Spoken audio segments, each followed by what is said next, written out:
பழனி தண்டாயுதபாணி சுவாமி கோவிலில் நடைபெற்ற உண்டியல் காணிக்கை எண்ணும் பணியில் முதல் நாளில் மட்டும் 4,62,00,000 ரூபாய் ரொக்கமும் தங்கம் மற்றும் வெள்ளி பொருட்களும் காணிக்கையாக செலுத்தப்பட்டுள்ளது. அறுபடை வீடுகளில் 3ஆம் படை வீடான பழனி தண்டாயுதபாணி சுவாமி திருக்கோவிலில் உண்டியல் காணிக்கை எண்ணும் பணி நடைபெற்றது. கோடை விடுமுறை மற்றும் விசேஷ நாட்களை முன்னிட்டு லட்சக்கணக்கான பக்தர்கள் வருகை தந்த நிலையில் உண்டியல்கள் நிரம்பி காணிக்கை எண்ணும் பணி தொடங்கியது.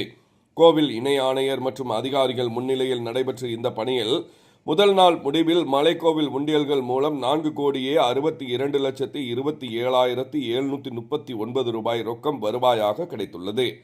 ரொக்க பணம் தவிர பக்தர்கள் தங்களது நேர்த்திக்கடனாக செலுத்திய 748 கிராம் தங்கம் மற்றும் 12,893 கிராம் சுமார் 12 கிலோ வெள்ளி ஆகியவற்றையும் காணிக்கையாக செலுத்தியுள்ளனர். மேலும் மலேசியா, சிங்கப்பூர், அமெரிக்கா உள்ளிட்ட வெளிநாடுகளைச் சேர்ந்த 1,448 கரன்சி நோட்டுகளும் உண்டியலில் இருந்து எடுக்கப்பட்டுள்ளன. உண்டியல் காணிக்கை எண்ணும் பணியில் கோவில் ஊழியர்கள், கல்லூரி மாணவர்கள் மற்றும் வங்கி அலுவலர்கள் என ஏராளமானோர் ஈடுபட்டிருந்தனர்.